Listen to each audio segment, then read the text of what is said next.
pourquoi c'est notre bon coup? Ben, principalement parce que à travers ce processus-là, on a sollicité des valeurs. Donc déjà, elle était présente, ces valeurs-là. Ça, c'est un élément qu'il faut mettre en surbrillance. C'est que on avait déjà un historique ensemble de travail, donc on se connaissait déjà assez bien.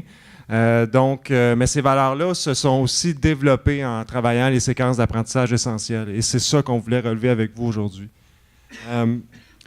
La première valeur qui me semble évidente, c'est celle de l'apprentissage. Comme Étienne l'a mentionné, on était devant un nouveau programme d'histoire, d'implantation d'ailleurs de l'année passée en 4e secondaire, donc dans une première année d'implantation.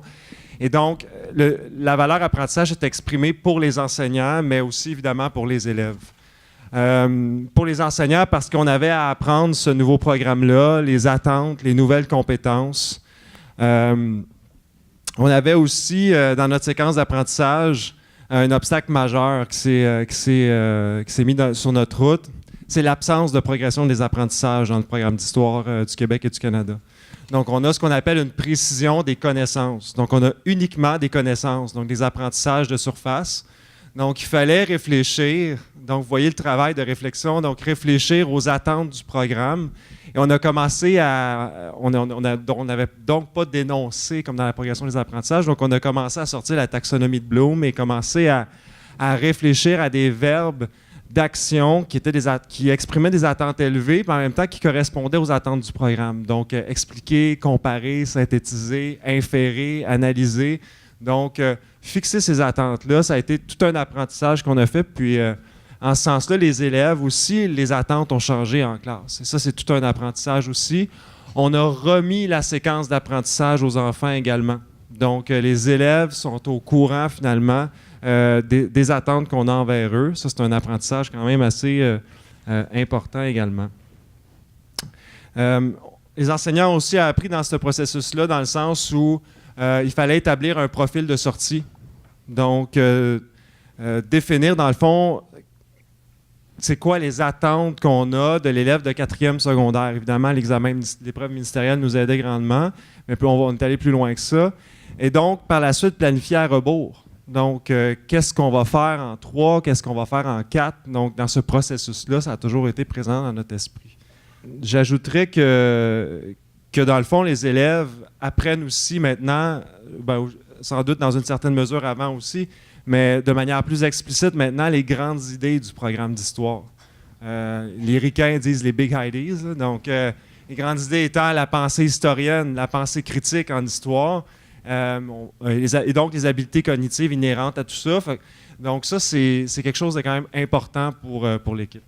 Évidemment, on ne va pas passer à côté. Hein, donc, il y a l'apprentissage et il y a la collaboration. On a, je pense, négocié le sens de chacun des résultats d'apprentissage, donc chacune des cibles, donc à se questionner à savoir est-ce que c'est vraiment ça qu'on veut pour les élèves? Est-ce que ce contenu-là, on a même réfléchi à l'importance des connaissances qu'on enseignait également. Donc, quelle connaissance est le meilleur vecteur, véhicule pour travailler le texte explicatif, à titre d'exemple, en histoire. Donc, on a co-construit ces séquences-là. Et ça a été très porteur aussi. Je vous dirais que ce qui est plus vrai aujourd'hui, je pense, dans notre équipe, ça, j'en ai pas parlé, c'est, je fais référence au continuum de Little et à l'interdépendance qui est de plus en plus présente dans l'équipe. Donc, vers un même but commun, une reconnaissance de l'expertise de chacun. Je suis déjà dans les impacts, là, mais en somme, j'ai vu ça grandir aussi dans l'équipe. Et la dernière, qui est un duo, un couple, que j'associe souvent. Donc, le courage et le leadership. Le courage de remettre en question certaines pratiques, certains contenus enseignés. Il faut comprendre que, en tout cas, si c'est une journée de réseautage, j'aimerais savoir s'il existe une CAP qui travaille sur le programme d'histoire du Québec à la 3e, 4e secondaire et comment vous avez réussi à travailler la séquence d'apprentissage parce que nous, on est parti d'un terrain non labouré, donc de se questionner réellement, avoir une discussion didactique et même historienne sur les contenus, puis dire, ça, peut-être qu'on va les laisser de côté. Donc, on s'est inspiré de la classification de Wiggins et McTighe sur Understanding by Design, qui a été traduite là, par François Massé, donc essentiel, important et intéressant. Et cette discussion-là a été fort pertinente pour arriver à un consensus. Et je pense que je parle de leadership parce que, dans une certaine mesure, ces enseignants-là expriment leur leadership dans l'équipe et aussi sont un modèle d'innovation, je pense, dans leur milieu, très humblement. Et donc, en ce sens-là, je pense que cette valeur-là est à souligner. Donc, c'est ça. Massé parle quand nous, en fait, on a fait une séquence d'apprentissage et ce qui arrivait, c'est qu'on présente aux élèves dès le début de la séquence d'apprentissage, donc dès le début de l'étape, on leur présente ce qu'on attend d'eux à la fin. Massé dit qu'on devrait faire 2 fois au début, la première année, en construire 2. Mais on a tellement aimé ça qu'on est en train d'en construire 1 à chaque étape. Parce que on voit les résultats. Pour les élèves, c'est sécurisant pour eux autres de savoir ce qu'on attend d'eux autres dès le début.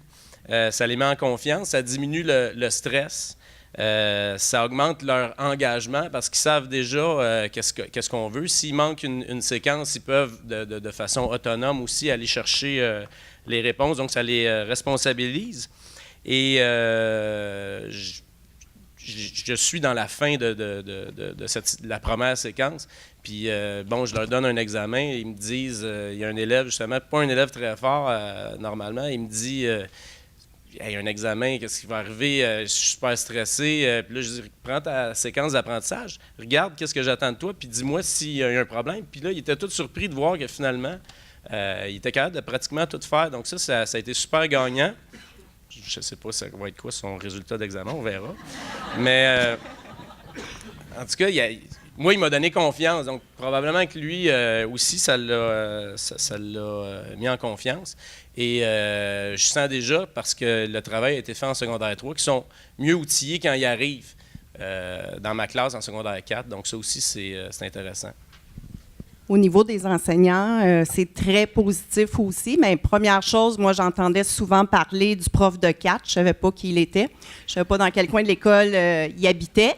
Fait que ça, c'est une belle occasion, quelques fois par année, pour qu'on puisse vraiment se rencontrer, parler sérieusement, fixer des objectifs communs et travailler ensemble sur des projets qui vont amener, encore une fois, nos élèves à réussir.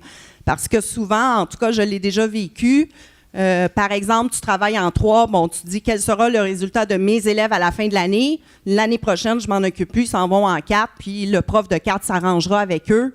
Mais là, on est dans un tout autre esprit où on travaille vraiment en équipe. Et mon objectif à moi, en 3, c'est qu'ils réussissent leur examen de 4e secondaire. Donc ça, c'est un des premiers avantages. Deuxième chose aussi, c'est extrêmement valorisant pour les enseignants de voir que notre travail porte fruit. On découvre que les élèves développent une certaine confiance envers nous aussi parce qu'ils sentent qu'on travaille pour eux. On le verbalise en classe, on leur dit « Nous formons une équipe de profs en 3 et 4 qui travaillons pour votre réussite ». Donc ça les rassure énormément. Et quand Étienne parlait du document, on leur dit on utilise le même document qu'on vous remet. Donc, il n'y a pas de surprise. Fait que ça, c'est un autre effet très positif. Et dernier point que je pourrais amener, ça a amené l'occasion qu'on développe une confiance mutuelle. On a quand même tous un passé, un vécu dans l'enseignement. On a peut-être eu des expériences moins positives. Comme Étienne l'a dit, au début, on était peut-être un peu réticents à embarquer dans un tel projet, mais on est des enseignants qui aimons les défis. On s'est dit, OK, encore une fois, on l'essaie et wow! Moi, je suis enchantée et je pense que mes collègues aussi de notre CAP, c'est sûr, notre conseiller pédagogique, il joue un très grand rôle. On apprécie énormément travailler avec lui parce que nous avons les mêmes objectifs. Donc, on se fait confiance puis on s'en va tous dans la même direction. Moi, je voulais juste dire que ça fait pas longtemps, ça fait seulement 2 ans que j'ai fait un changement d'école complètement. Je suis partie d'une toute petite école où j'étais seule avec moi-même et je suis rendue avec une équipe. Je trouve ça fantastique parce qu'au niveau travail, le fait d'être en collaboration, ensemble, ça prend moins de temps. Puis ça nous aide beaucoup.